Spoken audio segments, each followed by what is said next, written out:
again, everyone. Welcome back to the XFL Fan Zone. And before we get to our team rankings, a couple quick news. Matt Elam, the safety of the DC Defenders, who led the team in tackles last week with 12, which is not a good thing when your safety leads the game in tackles for the game. And who's had a couple interceptions and a pick six, has been released by the DC Defenders.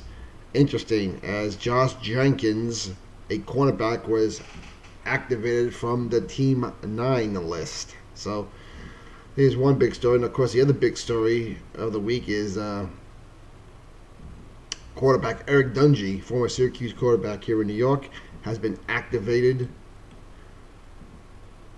for Dallas because Landry Jones looks like it's gonna be out at least 2 weeks. Only 2 weeks, thank goodness, which is a big break for both Landry and Dallas and the league. Like I said, I've seen people bash Landry Jones.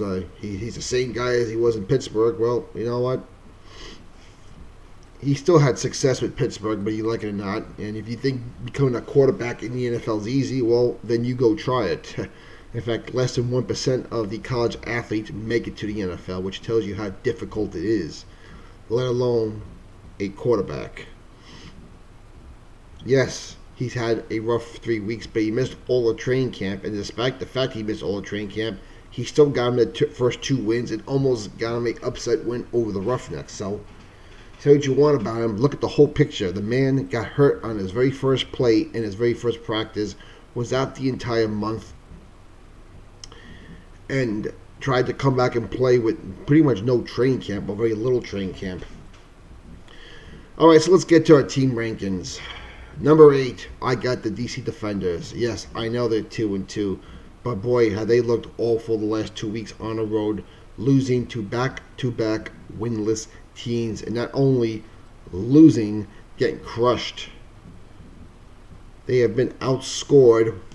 Was it 39-9 the first time, 25-0 the second time? That's 64-9 the last 2 games. So I don't know where the DC defense has gone. I don't know where the DC offense has gone. I don't know what's happened to Cardell Jones. Now again, it's only week 4. These things could change. Washington's gone down. I think they were my number 4 last week to number 8 this week. It could change again. This league has a lot of parity in it, and that's a good thing. So things could change. Number 7, I'm going with the LA Wildcats. LA Wildcats, after that big win against the DC Defenders, lose in New York. Granted, the good news for LA is probably the last cold game like that they'll play for the year. It was cold. I was there. It was windy. It was snowy. It was brutal. They had no running game again. The LA defense did do well, but against an offense that had been struggling. Josh Johnson had a good game, but missed on many opportunities. So I got Dallas at number 7. Number 6, I am going to go with the Seattle Dragons. Now, the Dragons have played well every game. And again, they do this much to lose a game, and they've done this much to win their one and only game. I have them at number 6. Number 5. I am going with my beloved New York Guardians. They're 2-2. They had their second, third week was very awful. They rebounded and showed what they were made of. They won a big game at home. They played good on all 3 fronts, especially on the defensive front and the special teams front. Offense did enough to do its job and to get back on track. Still much work to be done on offense. So I have the number 5. Number 4, the Tampa Bay Vipers. Yes, I know they're 1-3, but boy, they looked like the team we thought they'd be the last 2 weeks. And they're on the road this week against LA. We'll see how they do. We've noticed that these cross-country trips with teams, where they go from east to west or west to east, have not worked out well for the road team. So we'll see what Tampa does on their first transcontinental trip across the country, and we'll see if LA can rebound at home. So I got them at number 4. Now the easy ones, the top three. Number three, I still got the Dallas Renegades. Yes, I know they're 2-2. They 0-2 at home, 2-0 on the road. They're the only team like that in the league, but they have played well in all four of their games. Yes, I know they could have lost each of the games, but they could have won it also. They're like the Seattle Dragons. They played well in every game. They do this much to win, this much to lose. The difference is they have one more win than the Seattle Dragons. Number two, of course, the St. Louis Battlehawks. 3-1. They won back-to-back games at home. They now go on the road this week to face the DC Defenders, what will be for first place.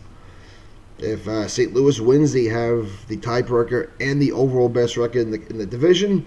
And if they lose, they're tied with losing the tiebreaker to the Defenders with another game against DC later on in the year at the Battle Dome. So they are my number two team. And of course, number one, the Houston Roughnecks, the only undefeated team left, 4-0, looking really good on offense. I think even looking better on defense. They're doing everything well. They make you pay for mistakes. You don't want to turn a ball over against this team.